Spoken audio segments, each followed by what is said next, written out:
UFC 327တုန်းကလည်း Van ကကွင်းနေဝင်ဖို့စိတ်အားထက်သန်နေပေမဲ့နီးပြတွေကလို့အခြေအနေကိုပို့ပြီးမဟာဗျူဟာကြကြစဉ်းစားခဲ့ကြတာပါသူကတော့ဘသူနဲ့မဆိုချအင်နေတာပဲဒါကသူ့ရဲ့အားသာချက်ဖြစ်တယ်လို့တခါတလေကျရင်လည်းအားနည်းချက်ဖြစ်သွားနိုင်တယ်ဒါကြောင့်ကျွန်တော်တို့ကသူ့ကိုစိတ်လျှော့ခိုင်းပြီး UFC 328အထိစောင့်ခိုင်းခဲ့တာပါလို့နီးပြပြီးနေတာကရဲမောပြီးပြောပြခဲ့ပါတယ်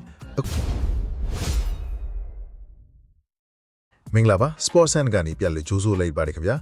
UFC ရဲ့ကမ္ဘာချန်ပီယံ Joshua Van ဆိုတာဘယ်သူနဲ့မဆိုဘယ်အချိန်မဆိုတိုက်ခိုက်ဖို့အမြဲတမ်းအသင့်ချင်နေသူပါဒါပေမဲ့ပြီးခဲ့တဲ့ UFC 327မှာပြည်သက်တွေမျှော်လင့်နေတဲ့ Joshua Van နဲ့ Tatsuro Taira တို့ရဲ့ထိပ်တိုက်တွေ့ဆုံမှုကဖြစ်မလာခဲ့ပါဘူးအခုတော့ Van ကိုယ်တိုင်ကအဲ့ဒီတုန်းကသူဟာပွဲထုတ်ဖို့ရာခိုင်နှုန်းအဆင်သင့်ဖြစ်နေပေမဲ့သူ့ရဲ့နီးပြအဖွဲ့ကပဲသူ့ကိုအတင်းအကျပ်တားဆီးထရတာလို့ထုတ်ဖော်ပြောကြားလာပါတယ်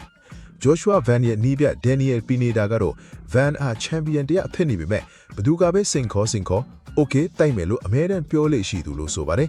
UFC 327တုန်းကလည်း Van ကကွင်းနေဝင်ဖို့စိတ်အားထက်သန်နေပေမဲ့နီးပြတွေကလို့အခြေအနေကိုပို့ပြီးမဟာဗျူဟာကြကြစဉ်းစားခဲ့ကြတာပါသူကတော့ဘသူနဲ့မဆိုချအင်နေတာပဲဒါကသူ့ရဲ့အားသာချက်ဖြစ်တယ်လို့တခါတလေကျရင်လည်းအားနည်းချက်ဖြစ်သွားနိုင်တယ်ဒါကြောင့်ကျွန်တော်တို့ကသူ့ကိုစိတ်လျှော့ခိုင်းပြီး UFC 328အထိစောင့်ခိုင်းခဲ့တာပါလို့နီးပြပြီးနေတာကရဲမောပြီးပြောပြခဲ့ပါတယ်အခုတော့ Joshua Van ဟာ UFC 327မှာမထုတ်လိုက်ရတဲ့အားရင်အားလို့ကိုလာမယ့်စနေနေ့ New Jersey ပြည်နယ်က UFC 328မှာပောက်ကွဲပစ်ဖို့ပြင်ဆင်နေပါပြီ။ပြန်ဘက်ကတော့ Japan Fighter Tatsuro Taira ပါတယ်။ Van အတွက်ကတော့ဒါဟာသူ့ရဲ့ Champion ခါဘတ်ကိုပထမဆုံးအချိန်ကာကွယ်ရမယ့်ပွဲဖြစ်တယ်လို့သူဟာ UFC ရဲ့ထိပ်တန်း Fighter တယောက်ဆိုတာကိုထပ်မံတက်တည်ပြရမယ့်အခိုက်အတန့်လည်းဖြစ်ပါတယ်။2023ခုနှစ်မှာ UFC ကိုစတင်ဝင်ရောက်ခဲ့တဲ့ Van ဟာ John Jones ပြီးရင် UFC သမိုင်းမှာဒုတိယမြောက်အသက်အငယ်ဆုံးချန်ပီယံဖြစ်လာခဲ့ပါတယ်။အစပိုင်းမှာနိုင်ငံရေးအခြေအနေတွေကြောင့်မြန်မာအလံကိုယူဆောင်ခွင့်ပေးပင်ခံခဲ့ရပေမဲ့သူဟာအလျော့မပေးဘဲတောင်းဆိုခဲ့လို့